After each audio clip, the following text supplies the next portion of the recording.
मित्रांनो, पुन्हा एकदा तुमचं स्वागत आहे आपल्या 6 महिन्याच्या स्पोकन इंग्लिश कोर्समध्ये. ज्या ठिकाणी आज आपण नवीन टॉपिकला सुरुवात करतोय. टॉपिकचं नाव आहे ऑन टू.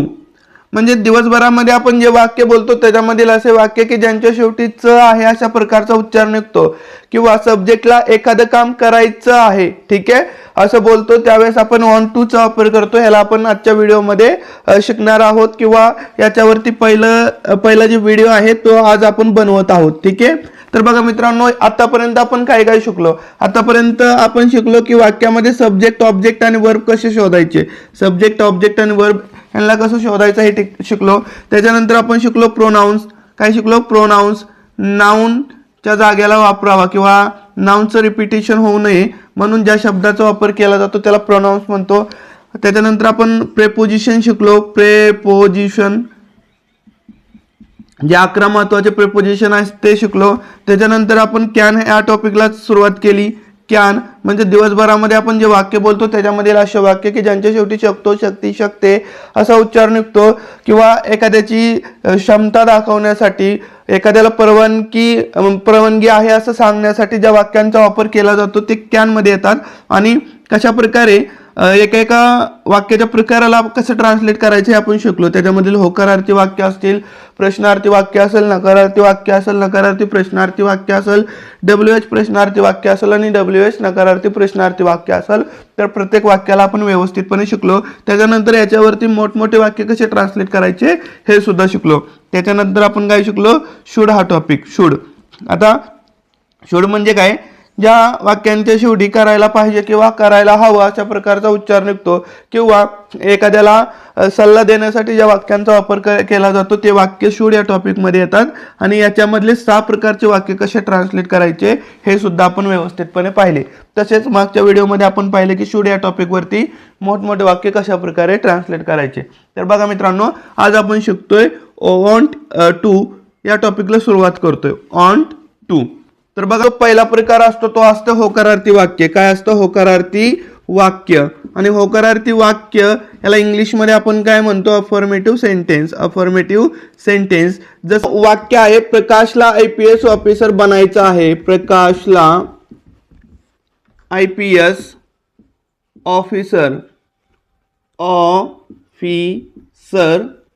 बनायचे आहे. बनायचे आहे.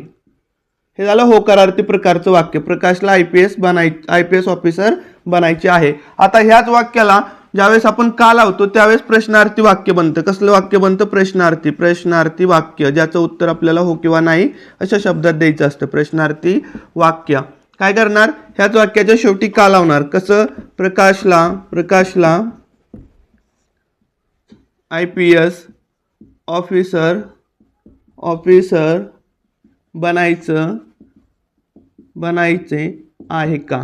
आहे आणि का. बघा, ह्याच वाक्याला काय केलं? का लावून प्रश्न विचारला. आता तिसरं वाक्य जे बनतं ते असतं नकारार्थी वाक्य. नकारार्थी वाक्य. हे वाक्य कसं बनतं? बघा, या वाक्यामध्ये नकार येणार. ठीक आहे, हा दुसरा प्रकार झाला. हे तिसरं वाक्य, प्रकाशला IPS ऑफिसर बनायचं नाही. प्रकाशला IPS ऑफिसर बनायचं नाही. आणि याच वाक्याला शेवटी का लावून नकारार्थी प्रश्नार्थी वाक्य बनतं. बघा, नकारार्थी प्रश्नार्थी वाक्य. प्रश्नार्थी वाक्य कसं? प्रकाशला IPS ऑफिसर बनायचं नाही का?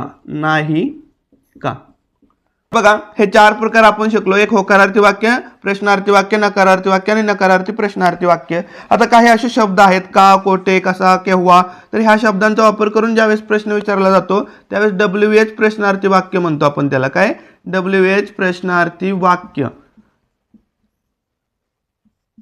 कसं येणार? बघा, वाक्याचा 5वा प्रकार आहे प्रकाशला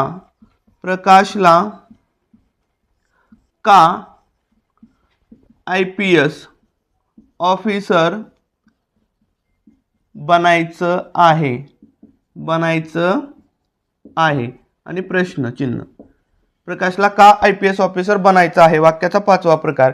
आणि तुम्ही म्हणू शकता या ठिकाणी काचा वापर केला. प्रकाशला केव्हा IPS ऑफिसर बनायचं आहे, म्हणजे ज्या शब्दापासून प्रश्न विचारला जाऊ शकतो तो शब्द तुम्ही या ठिकाणी वापरू शकता. आणि जे 6वं आहे ते आहे WH नकारार्थी प्रश्नार्थी वाक्य. WH नकारार्थी प्रश्नार्थी वाक्य. वाक्याचा 6वा प्रकार. प्रकाशला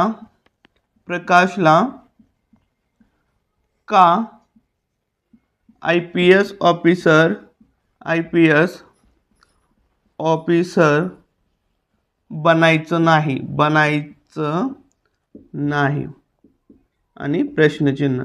तर बघा मित्रांनो, ज्यावेळेस तुम्ही स्पोकन इंग्लिशमध्ये कोणता टॉपिक शिकता तर हे 6 प्रकारे एक वाक्य ट्रान्सलेट करायला शिकला तरच तुम्ही ते टॉपिक पूर्णपणे शिकला किंवा तुम्हाला ते टॉपिक पूर्णपणे समजलं असं म्हटलं जाऊ शकतं.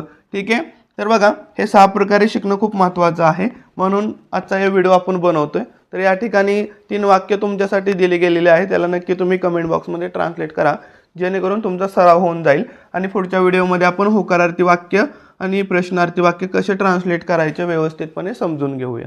ठीक आहे. तर मित्रांनो, व्हिडिओ आवडल्यास लाईक करा, मित्रांमध्ये शेअर करा. Thanks for watching.